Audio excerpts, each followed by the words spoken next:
శ్రీ రామకృష్ణ ప్రభ ఛానల్ను చూడండి, మాసపత్రికను చదవండి. రామకృష్ణ ప్రభ యూట్యూబ్ ఛానల్ వీక్షకులకు నమస్కారం. జై రామకృష్ణ. మనలో చాలామంది జపం, ధ్యానం, అలాగే సత్సంగాలు ఇవన్నీ చేస్తూ ఉంటాం. చేసి మనం ఎక్కువగా భగవల్లాభం పొందలేకపోతున్నాం, భగవంతుడి యొక్క అనుగ్రహం కలగటం లేదేమిటి మనం ఇంత చేస్తున్నా అని చెప్పి వాపోతూ ఉంటాం. అయితే శ్రీరామకృష్ణుల వారు ఏమంటారంటే, ఆ భగవంతుడి యొక్క అనుగ్రహం అన్నది కూడా పూర్వజన్మ కర్మఫలాన్ని బట్టి ఉంటుంది ఎవరికైనా, అది ఇప్పుడు మనం ఏదో చేస్తున్న దాన్ని బట్టి కాదు అని చెప్పడానికి ఒక చక్కటి ఉదాహరణ చెప్తారు ఆయన.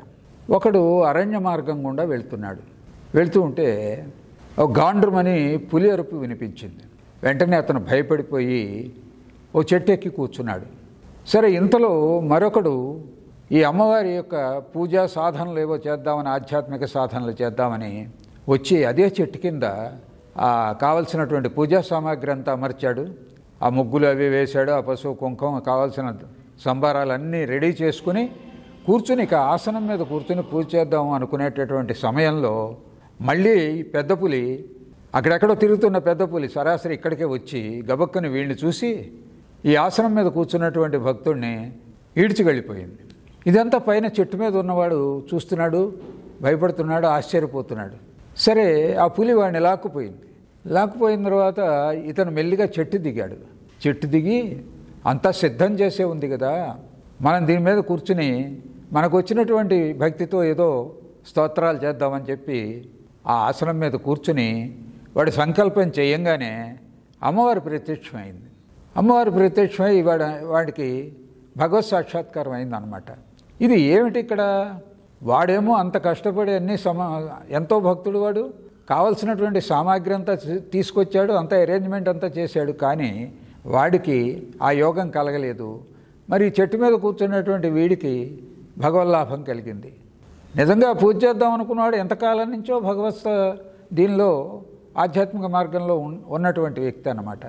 మరి ఇదేమిటి అంటే దాని గురుమహారాజు అంటారు, వాడు పూర్వజన్మలోనే చాలా సాధన చేసి ఉన్నాడు, ఎవరు ఈ చెట్టు దిగినటువంటి వాడు.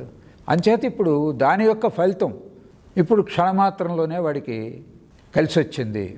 అంచేత వాడికి భగవద్ అనుగ్రహం కలిగింది, భగవత్ సాక్షాత్కారం కలిగింది అంటారు.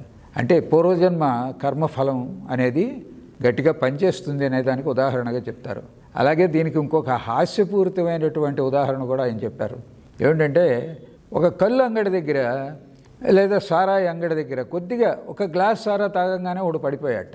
ఇది హాస్యంగా చెప్తారు ఆయన. ఇంకొకడు ఓ పెద్ద సీసాడు తాగినా కూడా వాడు పడిపోలా. అప్పుడు వీళ్ళిద్దరిలో ఎవరు రెసిస్టెన్స్ ఉన్నవాడు అంటే చూసిన వాళ్ళు అనుకున్నారట, ఈ సీసా తాగినవాడు రెసిస్టెన్స్ గలవాడు, ఆ పడిపోయాడు, కాస్త గ్లాస్ తాగంగానే పడిపోయాడు వాడి దగ్గర రెసిస్టెన్స్ లేదనుకున్నారట. దాని గురుమహారాజు ఏం చెప్తారంటే, వాడు ఆ క్రితం రోజు పొద్దున్నుంచే తాగుతున్నట్టు, వాడు నిరంతరం తాగుతూనే ఉన్నాడు. ఇక్కడికి వచ్చిన తర్వాత ఈ కాస్త తాగేసరికి అప్పుడు పడిపోతాడు. ఆ పాతదాని ప్రభావం వల్ల వాడికి ఆ మత్తు వచ్చేసి పడిపోయాడు. కాబట్టి అది హాస్యంగా చెప్తారు ఆయన.